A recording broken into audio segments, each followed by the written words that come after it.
Седмичен хороскоп за периода 13-19 юли за всички знаци.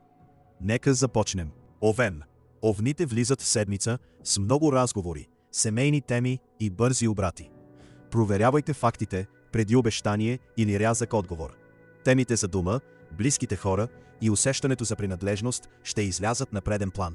Меркурий все още се движи ретроградно, така че е напълно възможно да се върне разговор, който вече сте смятали за прежал. В общуването с близък човек сега ще имате нужда от по-малко импулсивни реакции и много повече изслушване. През тази седмица работните ангажименти ще идват на вълни и лесно могат да размият фокуса ви. През тези дни нервната ви система ще бъде изключително чувствителна към шума, бързането и постоянните прекъсвания. Фокусирайте се върху един единствен разговор, който наистина има смисъл, и го проведете напълно спокойно. Любов 4, работа 3, късмет 2, енергия 5. Телец. Телците влизат в седмица с много уточнения, разговори и малки финансови решения. Проверявайте всяка уговорка преди да дадете окончателен отговор. Темите за документи, кратки пътувания, роднински разговори и ежедневни уговорки ще излязат на преден план.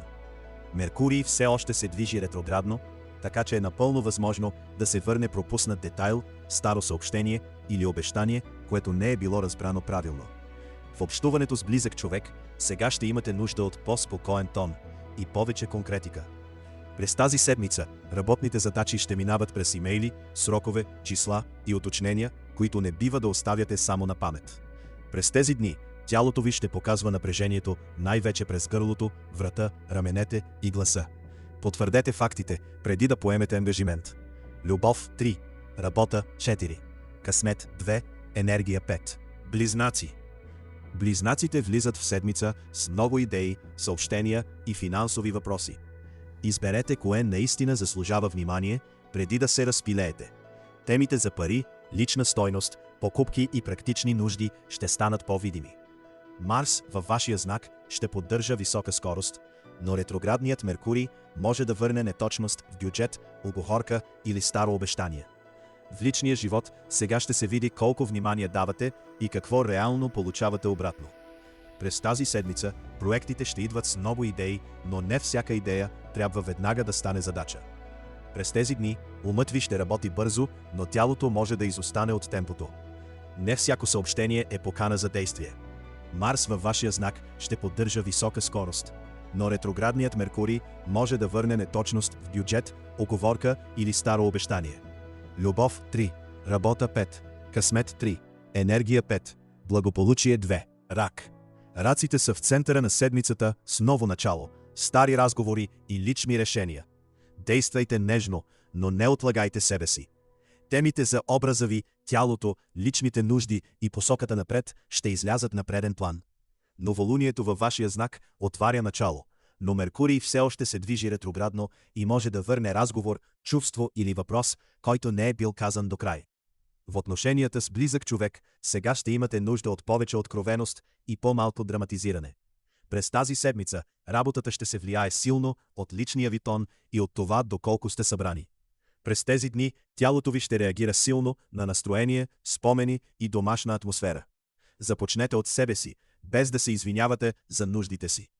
Любов 5, работа 4, късмет 4, енергия 4, благополучие 2, лъв. Лъвовете влизат в по-тиха седмица преди нов личен етап. Пазете силите си и довършете това, което ви тежи отвътре. Темите за почивка, вътрешни решения, скрити притеснения и нужда от отдръпване ще излязат на преден план. Новолунието в рак ще освети онова, което обикновено държите далеч от сцена, а ретроградният Меркурий може да върне спомен или разговор, който не е бил обработен спокойно. В любовта сега няма нужда да играете роля, ако имате нужда от тишина. През тази седмица задачите ще вървят по-добре, ако ограничите срещите и довършите невидимата работа. През тези дни сънят, гръбнакът и общата жизненост ще имат нужда от щадене. Позволете си да не бъдете постоянно на разположение. Любов 4, работа 5, късмет 4, енергия 5, благополучие 4. Дева. Девите влизат в седмица за приятелства, екипи и планове за следващите седмици. Не поправяйте всичко. Изберете кое има значение. Темите за общности, приятели, екипни задачи и бъдещи цели ще излязат на преден план. Венера, във вашия знак, ще ви направи по-видими, но ретроградният Меркурий може да върне стар екипен разговор или отложен план, който има нужда от нова рамка. В любовта сега ще ви помогне да показвате какво харесвате, а не само какво трябва да се подобри. През тази седмица професионалният натиск ще бъде осезаем, особено ако много хора чакат отговор от вас. През тези дни тялото ви ще реагира на претоварване чрез стомаха, съня или раздразнение от дреполии. Изберете една обща цел и я направете по-ясна. Любов 3, работа 4, късмет 3, енергия 3, благополучие 2. Везни. Везните влизат в седмица за работа, репутация и важни разговори с авторитети. Мекият дом помага, но не заменя ясната позиция. Темите за професионална роля, видимост, отговорност и посока ще излязат на преден план. Новолунието в Рак ще постави на масата въпрос, който засяга кариера, статус или разговор с човек с влияние. В близките отношения сега ще се усети професионалното ви напрежение. През тази седмица кариерата ще бъде основната сцена и ще изисква точна комуникация. През тези дни напрежението може да се събира в кръста, бъбреците или общото усещане за умора от чужди очаквания. Кажете важното с уважение, но без да омекотявате смисъла до неяснота. Новолунието в Рак ще постави на масата въпрос, който засяга кариера, статус или разговор с човек с влияние. Любов 4, работа 3, късмет 1, енергия 5, благополучие 3. Скорпион. Скорпионите влизат в седмица с по-широк хоризонт, но и с нужда от уточнение на доверие, пари или общ ангажимент. Не насилвайте отговорите, ако ситуацията още не е ясна. Темите за обучение, пътуване, документи, вяра и нова гледна точка ще излязат на преден план. Новолунието в Рак ще отвори по-широк хоризонт, но ретроградният Меркурий може да върне информация, която променя начина, по който гледате на ситуацията. В интимната зона сега ще имате нужда от повече доверие, но не насляпо. През тази седмица в работата може да се наложи да учите, да проверявате правила или да върнете документ за поправка.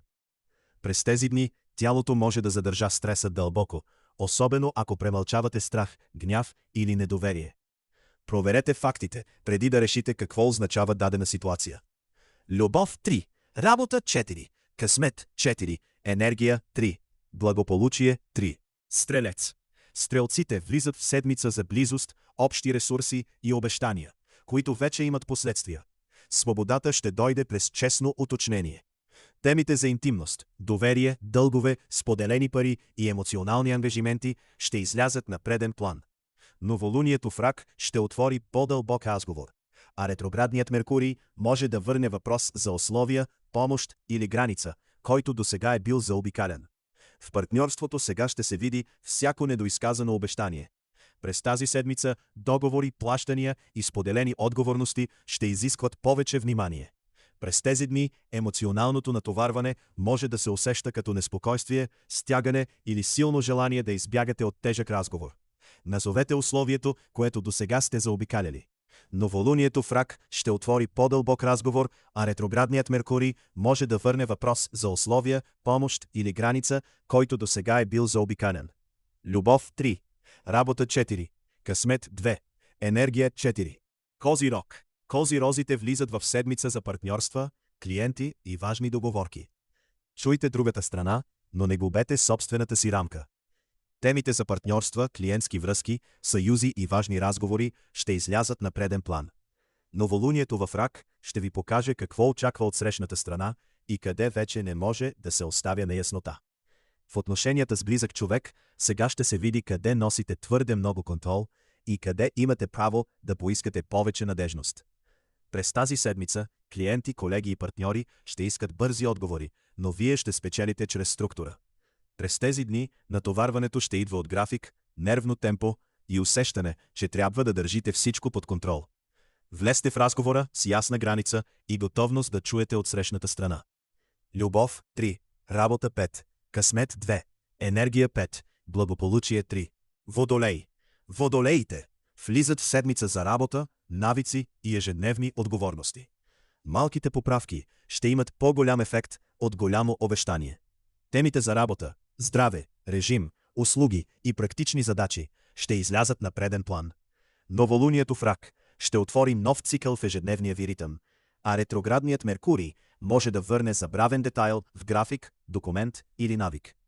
В личните отношения сега ще се усети колко място оставяте за радост, а не само за задачи. През тази седмица ежедневната работа ще изисква ясна система. През тези дни организмът ще реагира на хаотичен режим, пропуснати хранения и прекалено много умствена стимулация. Изберете един навик, който пречи на цялата ви седмица, и го поправете с малка стъпка. Любов – 4. Работа – 3. Късмет – 4. Енергия – 5. Благополучие – 3. Риби. Рибите влизат в седмица за любов, творчество и по-смело изразяване. Пазете нежността си, но не я крийте зад несигурност. Темите за любов, деца, радост, творчество и лична смелост ще излязат на преден план. Новолунието в Рак ще отвори врата към желание, което иска повече място, а ретроградният Меркурий може да върне стара идея, човек или мечта, за да проверите дали още има живот в нея. В сърдечните отношения сега ще бъдете по-открити, но и по-чувствителни към неясни сигнали. През тази седмица творческа задача, проект за представяне или работа с публика може да се върне за поправка. През тези дни емоционалната среда ще влияе силно на тялото ви. Дайте форма на вдъхновението си. Час, място, обещание или конкретна стъпка. Любов – 4. Работа – 3. Късмет – 5. Енергия – 4. Това беше седмичният хороскоп за периода 13-19 юли за всички знаци.